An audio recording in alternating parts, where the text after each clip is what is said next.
Welcome to day 20 of the Black Knight Inspiration Challenge, our penultimate day. And today's topic is titled Being Seen. Okay, and it's again about that branches, about that expansive, being seen out in the world. Why is it important? Well, there is actually a primal psychological need within us to be seen. You can see it within, kids in school, in class going, sir, sir, sir, putting up the hands, all that, sir, sir, sir. And, it's to be witnessed, to be seen. It's really primal. And we go to great lengths to achieve this. Now, we have to remember that all those days back, I think it was day 2 of the, 95% are unconscious, 5% conscious. That in this primal need to be seen,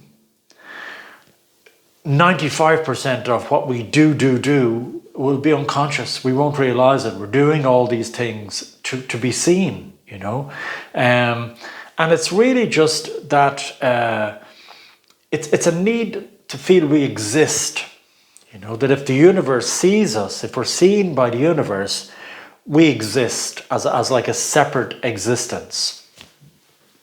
So, we can get caught into the pleasing self and the unconscious and have this, if I do these things and I please all these people, I'll be seen for who I am.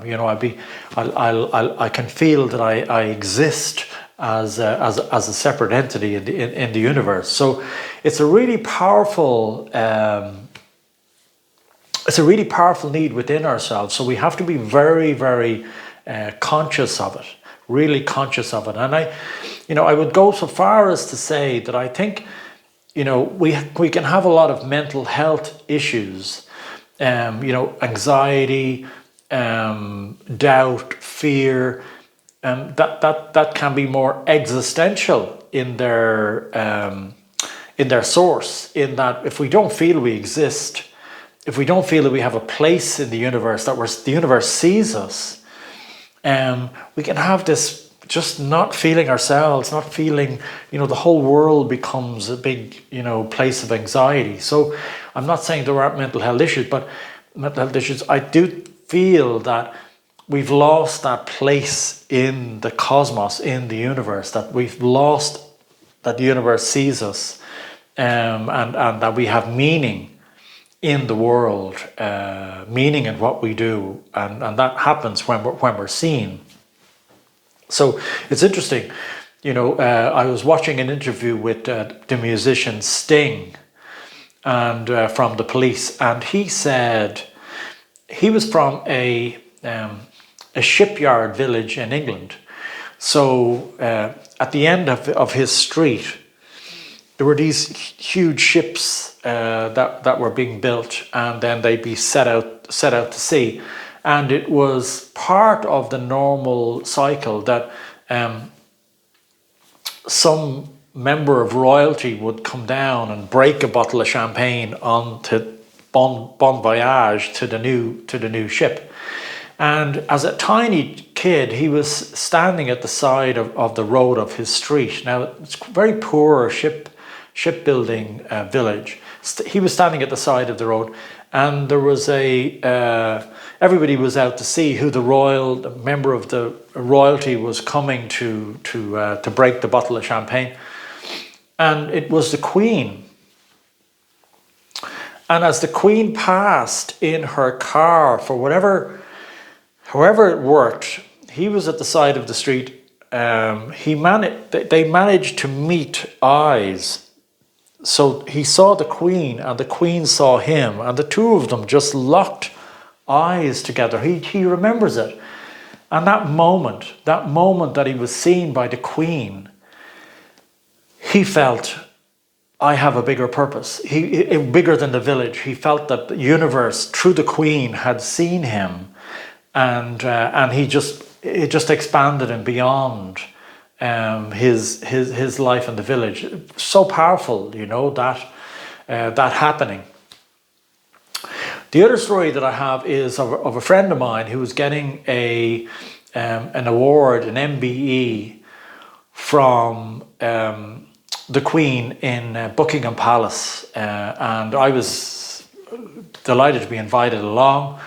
And she was getting, in fact, it wasn't the Queen who was doing it at the time, it was Prince Charles, who's now the King. But Prince Charles at the time was giving out the awards. And my friend actually is a musician, she's quite a rebel. And so to be in Buckingham Palace was kind of a bit, you know, but the Buckingham Palace is so incredible. Like it's they really have an incredible place. And the ceremony and all, it's you get caught up in the ceremony. So I was up at the front, and she was only, I think, about 20 feet away with Prince Charles. And, you know, like all the other people who came up to get an award for work that they'd done out in the, you know, villages of Wales and Scotland and England, they felt their work, they had, in this moment, they would be seen by Prince Charles, which is like you're seen by the universe. You're seen by something greater than yourself. And they stand and they just look, and the person, you know, Prince Charles is talking away, and Prince Charles really does, it's incredible. The thing, you know, the ceremony goes on for about, I don't know, 4 hours, 5 hours. But Prince Charles really did, he really did presence himself with each individual and saw them. You know, you could really feel that he saw each individual for who they were, to the extent that when the moments are finished with Prince Charles, he kind of takes them by their arm and then guides them away, because the next person has to come.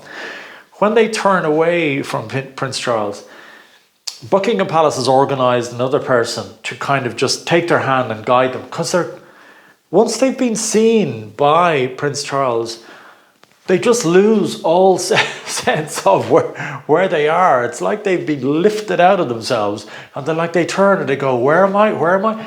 And Buckingham Palace has this person to go, "It's okay. You come along this way to the next, you know, to the next stage in the ceremony." So it was incredible for me to witness it, to witness the power of being seen.